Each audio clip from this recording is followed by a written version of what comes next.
Hello guys, 11th class के अच्छे बच्चे, आपको मैं चैप्टर फर्स्ट पढ़ाने जा रहा हूँ, राजनीतिक सिद्धांत में परिचय, जो आपकी सेकंड बुक का फर्स्ट चैप्टर है। ये जो आप पिक्चर देख रहे हो, इसको मैंने पहले भी एक्सप्लेन कर चुका हूँ। अगर आपको ये देखना हो तो आप मेरी पहले वीडियो को देख सकते हो। उसके अंदर मैंने इस पिक्चर्स के द्वारा इस चैप्टर के ब्रीफली थोड़ा सा एक्सप्लेन कर रखा है। ठीक है, तो अब हम आते हैं मेन पॉइंट पे कि रियलिटी में व्हाट इज़ दिस, कि व्हाट इज़ अ पॉलिटिक्स, यानी कि राजनीति क्या है। हमारे जीवन में सबसे बड़ा एक क्वेश्चन है इन इंडिया के अंदर। अगर हम इंडिया के मूल निवासी हैं, अगर हम इंडिया के लोग हैं, तो हमें ये जानना बहुत ज़रूरी है कि भाई राजनीतिक रियलिटी में है क्या। ठीक है, तो प्लीज़ आप लोग इसको ध्यान से देखें, ध्यान से समझें। हो सकता है मेरी बताई हुई बातें आपके कहीं ना कहीं काम आ जाए। सो प्लीज़ आप लोग प्लीज़ ध्यान से देखिएगा, ध्यान से समझे। ओके, राजनीति क्या है, that is the first question. राजनीति एक ऐसी गतिविधि है, सपोज फर्स्टली क्या है, डेट इज़ अ एक्टिविटी। क्या है ये? राजनीति एक ऐसी गतिविधि है जिसके द्वारा समूह उनके सदस्यों के बीच भिन्नता में सामंजस्य बिठाने के प्रयास के माध्यम से अनिवार्य सामूहिक निर्णयों तक पहुंचाते हैं। दोबारा बता देता हूं एक बार और, पता है कि एक बारी में समझ में नहीं आया होगा, इसलिए मैं आपको दोबारा बता रहा हूँ। राजनीति एक ऐसी गतिविधि है जिसके द्वारा समूह अपने सदस्यों के बीच, यानी कि जो राजनीतिक का समूह है, यानी कि मैं अगर देखता हूँ, मैं अगर समझता हूँ अकॉर्डिंग टू मी कि भाई अगर एक पॉलिटिक्स वाला बंदा है, सपोर्ट डेट इस डायग्राम को देखते हैं, अगर ये नेता है, तो इन सबको किस तरीके से, इन सभी लोगों को जो अलग अलग धर्म के हैं, अलग अलग जाति के हैं, अलग अलग सोचता के, अलग अलग मानसिकता के लोग हैं, इन सबको एक राजनीतिक वाला बंदा, यानी कि जो पॉलिटिक्स है, यानी कि जो नेता है, वो इन सबको कैसे बैलेंस रखता है, कैसे सामंजस्य रखता है, या इनकी विभिन्नता को कैसे सामंजस्य रखता है, इनको कैसे बैलेंस रखता है, यही राजनीतिक है।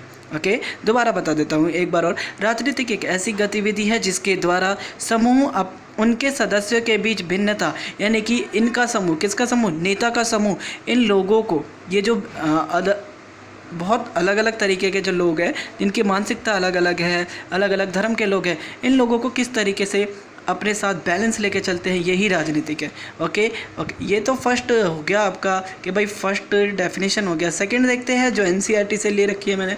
राजनीति किसी भी समाज का एक महत्वपूर्ण भाग है। क्या है? महत्वपूर्ण भाग, बिल्कुल। क्या है? ये एक महत्वपूर्ण भाग है।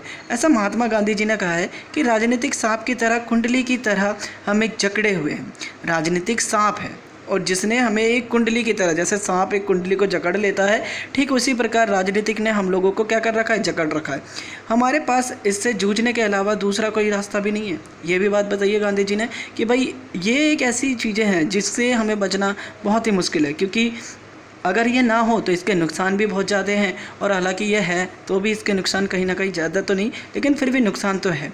ओके, राजनीतिक के द्वारा समाज में शासन चलाया जाता है। क्लियर हो गया कि राजनीति की एक ऐसी व्यवस्था है जिसके द्वारा समाज के अंदर शासन चलाया जाता है। जनता के भलाई के लिए फैसले लिए जाते हैं। क्लियर हो गया कि भाई जनता के भलाई के लिए भी फैसले कहाँ से लिए जाते हैं, तो वो राजनीतिक से।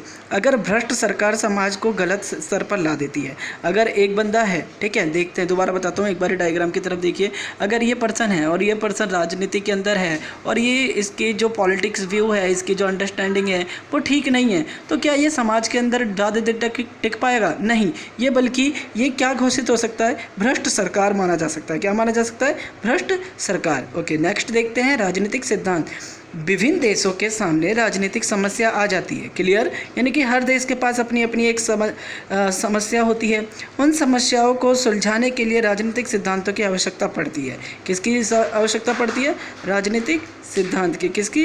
राजनीतिक सिद्धांतों की आवश्यकता पड़ती है, जिसके अनुसार जो भी गतिविधि हो रखी होती है, यानी कि जो भी चीज़ें चल रही होती है उस समाज के दौरान, उस चीज़ को ख़त्म किया जा सकता है। किसके द्वारा? राजनीतिक सिद्धांत के द्वारा। ओके, नेक्स्ट देखते हैं राजनीतिक के विचारक, यानी कि विचारक कौन? जिन्होंने अपने अपने खुद के पॉइंट दिए हैं, जिन्होंने अपने खुद के थ्योरी को बताया है कि राजनीतिक रियलिटीज़ में है क्या, या किस किस लोगों ने अपने अपने पॉइंट ऑफ व्यू दिए हैं, वह राजनीतिक के विचारक हैं। विचारक मतलब जिन्होंने खुद के आइडियाज़ प्रकट किए हो। ठीक है, तो ये वे लोग हैं जिन्होंने अपने अपने देश को राजनीतिक सिद्धांत दिए हैं, जैसे सुकरात, प्लेटो, अरस्तु, चाणक्य, महात्मा गांधी आदि।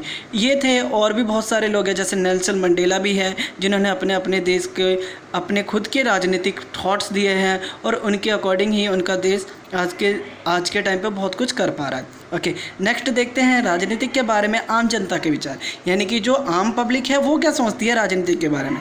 तो कुछ लोग राजनीतिक को बेकार बताते हैं। अब सभी लोग राजनीतिक को अच्छा थोड़ी ना बताते हैं। सभी लोग ये भी नहीं कहते कि राजनीतिक बहुत बेकार है, और ना ही सभी लोग ये कहते हैं कि राजनीतिक बहुत अच्छी है। तो ये आम जनता के खुद के थॉट्स, किसके? आम पब्लिक, यानी कि लोकल पब्लिक के।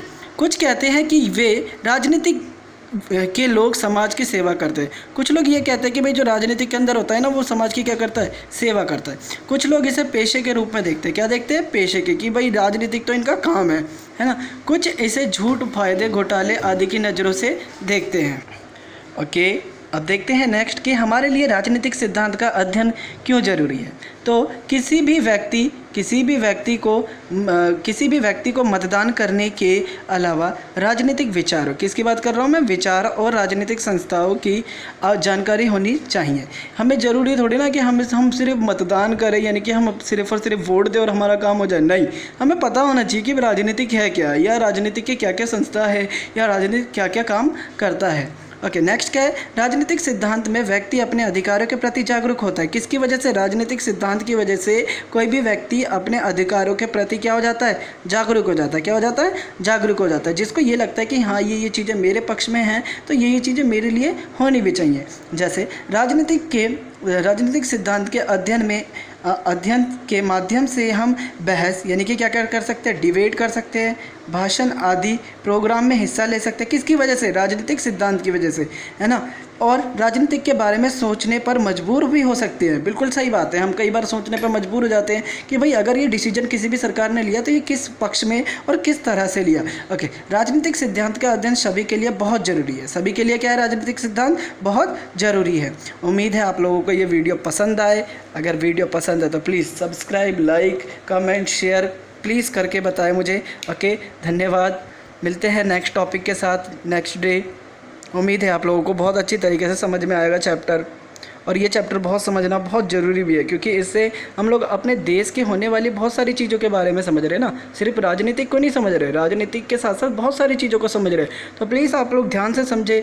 इसको समझने के बाद और भी अच्छी तरीके से मेरे को अगर कहीं भी दिक्कत आती है तो प्लीज़ आप लोग कमेंट करके मेरे को बताएं, देन मैं आपकी प्रॉब्लम को जल्दी से जल्दी सॉल्व कर दूँगा। Thank you.